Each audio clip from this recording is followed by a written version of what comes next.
आज Doubtnut app download करें। Doubtnut पर अपने सभी गणित, रसायन विज्ञान, भौतिक विज्ञान और जीव विज्ञान के डाउट्स का करो सफाया। बस प्रश्न की फोटो खींचो, एक ही प्रश्न को क्रॉप करो और तुरंत वीडियो सोल्यूशन पाओ। अभी डाउनलोड करें।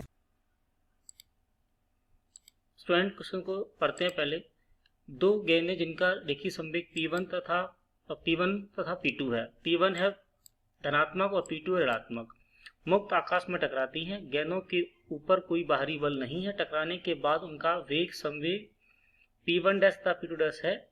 अब आपको निकालना है कि जो नीचे विकल्प दिए गए हैं इसमें से कौन सा विकल्प गलत है। ठीक है, मतलब कौन सा इसमें उपयुक्त नहीं है। तो सबसे पहले हम देखते हैं, और सारे जो जब बाहरी बल कितना गिवन है, आपको बाहरी बल कितना गिवन है, तो आपके पास जो संवेग है, तो आपके पास हम लगा सकते हैं संवेग संरक्षण का नियम, संवेग संरक्षण का नियम लगा सकते हैं यहाँ पे। तो संवेग क्या होगा, संवेग हमेशा कैसा रहेगा, एक नियतांक, एक कांस्टेंट वैल्यू रहेगी, क्योंकि जब तक बाहरी बल शून्य होता है संवेग हमेशा कैसा रहता है, नियतांक रहता है। ठीक है, अब देखो, चलो अब हम बात करते हैं P1 की। P1 कितना दिया हुआ है, P1 दिया हुआ है Pi कैप। ठीक है, और P2 कितना दिया हुआ है आपको यहाँ से P2 जो दिया है वो कितना दिया है, P2 दिया है माइनस Pi कैप। ठीक है, कितना दिया हुआ है, ये माइनस I कैप ये दिया हुआ है। ठीक है, तो कुल मिला के टकराने से पहले का जो कुल संवेग है वो कितना हो गया, शून्य हो गया। जब टकराने से पहले का संवेग शून्य होगा तो टकराने के बाद भी संवेग क्या होगा, टकराने के बाद भी संवेग क्या होगा, टकराने के बाद भी अगर मैं संवेग की बात करूंगा तो वो भी क्या होगा, टकराने के बाद भी संवेग क्या होगा, वो भी कितना होना चाहिए, पहले के अनुसार, यानी कि टकराने के बाद भी संवेग कितना होना चाहिए, शून्य होना चाहिए। ठीक है, अब क्या दिया है P1, अब P1 डैश। अब देखो, अब जो पहली कंडीशन है हम अगर उसकी बात कर लेते हैं, तो जो पहली कंडीशन क्या दिया हुआ है, A1 I कैप। अब चलो इनको जोड़ लो पहले, अब इनको जोड़ो तो कुल कितना हो जाएगा, कुल हो जाएगा आपके पास A1 plus A2 I cap plus क्या बोला है B1 plus B2 J cap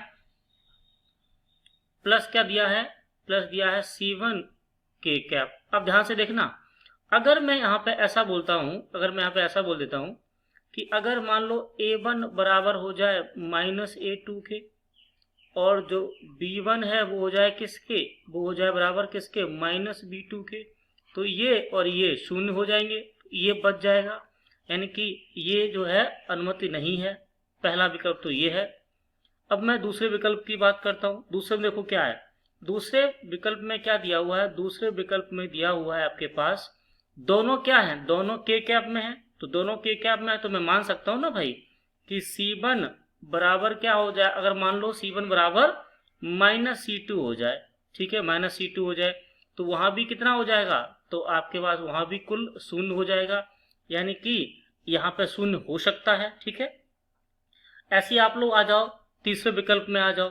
तीसरे जब विकल्प में हम लोग आएंगे तो वहां भी दिया, अब मैंने वहां भी मान लिया कि अगर A1 बराबर किसके हो जाए, ये हो जाए माइनस A2 के बराबर, और जो आपके पास जो यहाँ पे दिया हुआ है B1 भी हो जाए किसके बराबर, B1 भी हो जाए आपके पास माइनस B2 के बराबर। ठीक है, और आपके पास अब C1 क्या हो जाए, C1 हो जाए आपके पास C2 के बराबर, तो वहां भी कितना हो जाएगा, तो वहां भी आपके पास शून्य हो सकता है, तो ये भी शून्य हो सकता है। अब मैं आता हूं अंतिम विकल्प में। जो अंतिम विकल्प क्या है आपके पास, अंतिम विकल्प जो है आपके पास वो ये है कि अब अगर देखो, अब अगर यहाँ पे A1 बराबर क्या हो जाए, माइनस A2 हो जाए। ठीक है, अब अगर ये हो जाता है तो जो I वाला है वो तो कितना हो जाएगा, वो तो शून्य हो जाएगा, लेकिन B1 शून्य नहीं होगा, B1 क्योंकि वहां पे B दोनों समान है, शून्य नहीं होगा, तो ये भी आपका विकल्प बन सकता है। ठीक है, तो इस सवाल के दो उत्तर हो जाएंगे, एक तो पहला वाला और ये चौथा वाला।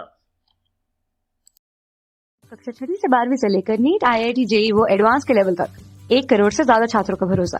आज ही डाउनलोड करें डाउटनेट ऐप या व्हाट्सएप करें अपने सारे डाउट्स 8400 400 400 पर।